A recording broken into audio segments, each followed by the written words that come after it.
1985 ஒரு பெரிய ஆசிரியர்கள் போராட்டம். எம்ஜிஆர் அப்போ முதலமைச்சர். பெரிய போராட்டம். நாங்கள்லாம் அதில் கலந்துக்கிறோம்னா என்ன, நான் போய் கலந்துக்கிறது கிடையாது. எல்லோரும் கலந்துக்குவாங்க. நான் வரலேன்னு குறை சொல்லுவாங்க. என்ன நீங்கள் வந்து கலந்துக்க மாட்டேங்கிற, சம்பளம் கூட வாங்கினா மட்டும் வாங்காமல் இருப்பியா நீன்னு கேட்பான். அதுக்கு என்னப்பா வரும்போது வாங்கித்தானே ஆகணும்ட்டு போடுறான்னு சொல்கிறது. என் மனைவி அன்றைக்கி ஞாயிற்றுக்கிழமை. அப்போலாம் ஒரு 100 கிராம் காப்பித்தூள் 5 ரூபா. ஒரு 5 ரூபாயை என்கிட்ட கொடுத்து ஜெமினி காப்பின்னு அப்போ அது தெற்கு வீதியில் ஒரு கடை இருந்தது. அதில் போய் 100 கிராம் வாங்கிட்டு வாங்கன்னு கொடுத்தார்.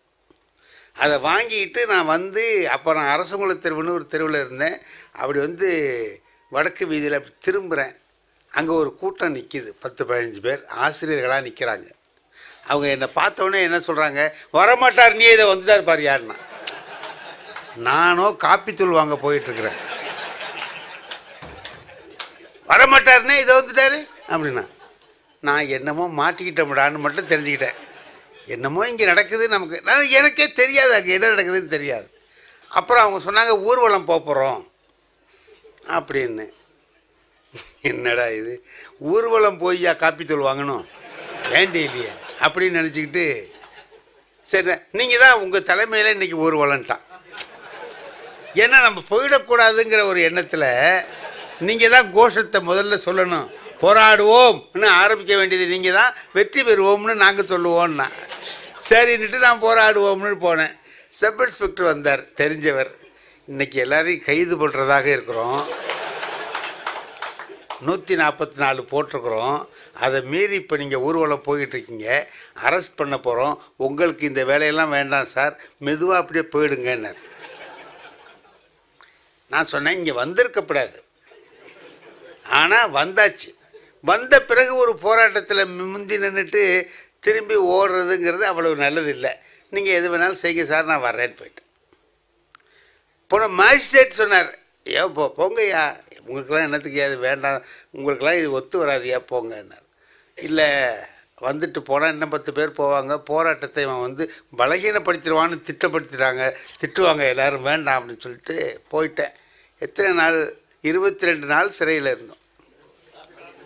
22 நாள் சிறைக்கு போயிட்டோம். காப்பித்தூள் வாங்கலை. காப்பித்தூள் வாங்க கொடுத்த 5 ரூபா தான் என்கிட்ட இருக்குது. அதுலேருந்து என்ன ஆச்சுன்னு கேட்டிங்கன்னா, என் மனைவி எது வேணாலும் வாங்க சொல்லுவாங்க, காப்பித்தூள் மட்டும் வாங்க சொல்லுவாங்க. என்னென்னா காப்பித்தூள் வாங்க சொன்னால் இவன் ஜெயிலுக்கு போயிடுவான். இது என்னாச்சு, 22 நாளும் அங்கேயே போய் நாங்கள் பட்டிமன்றம் தான் நடத்திட்டு இருந்தோம். ஜெயிலில், திருச்சி சிறையில் அங்கெல்லாம் ஒரே வேடிக்கையாக ஜாலியாக இருந்துச்சு. வீட்டில் தான் கஷ்டமாக இருந்தாங்களே தவிர எங்களுக்கு அதுலேருந்து போனது கொஞ்சம் சுகமாக இருந்தது. அதனுடைய பாதிப்பு இன்னைக்கு வரைக்கும் இருக்குது. அந்த 22 நாள் சிறையில் இருந்துட்டு வந்தோமே, அதனுடைய பாதிப்பு இன்னைக்கு வரைக்கும் இருக்குது. திருவாரூர்லேருந்து கும்பகோணத்துக்கு பஸ்ஸில் போகிறேன். நான் ஜன்னல் ஓரமாக உட்காந்துருக்கேன் பஸ்ஸில். என் பக்கத்தில் ஒருத்தர் உட்காந்துருக்கார். 3 பேர் சீட்டு. 3வது சீட்டுக்கு ஆள் இல்லை, தனியாகவே போகிறோம். நல்லா பேசிட்டு வந்தார். விவசாயம்லாம் இந்த ஆண்டு சரியாக இல்லை சார், அப்படியாக்கும் இப்படியாக்கும், நீங்கள் எந்த காலத்தில் தான் சரியாக இருந்ததுன்னு சொன்னீங்க அப்படின்னு நான் கேட்டேன். இல்லைங்க அது அப்படி தண்ணி வந்தது பாதியில் நின்றுடிச்சாக்கும், அப்படியாக்கும் என்னமோ சொன்னேன். நான் நல்லா பேசிக்கிட்டே வந்தோம். கொடவாசல்னு ஒரு ஊர். அந்த ஊருக்கு வந்த உடனே ஒருத்தர் ஏறினவர் என்ன பண்ணார், என்னை பார்த்தார். சார் நீங்கள் இங்கே இருக்கீங்க என்னார். எனக்கு அவரை தெரியல. நீங்கள் என்ன நம்ம 2 பேரும் ஜெயிலில் இருந்தோமே என்னார்.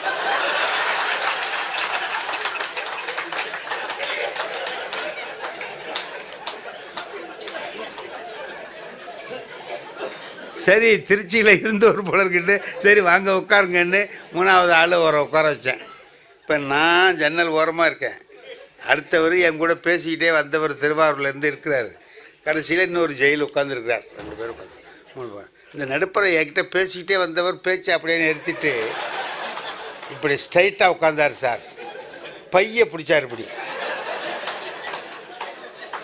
கும்பகோணம் போகிற வரைக்கும் கையை எடுக்கல சார், அப்படியே வச்சுருக்காங்க. ஏன்னா 2 பேரும் ஜெயிலுக்கு போயிருக்காங்க, எதுக்கு போனான்னு தெரில.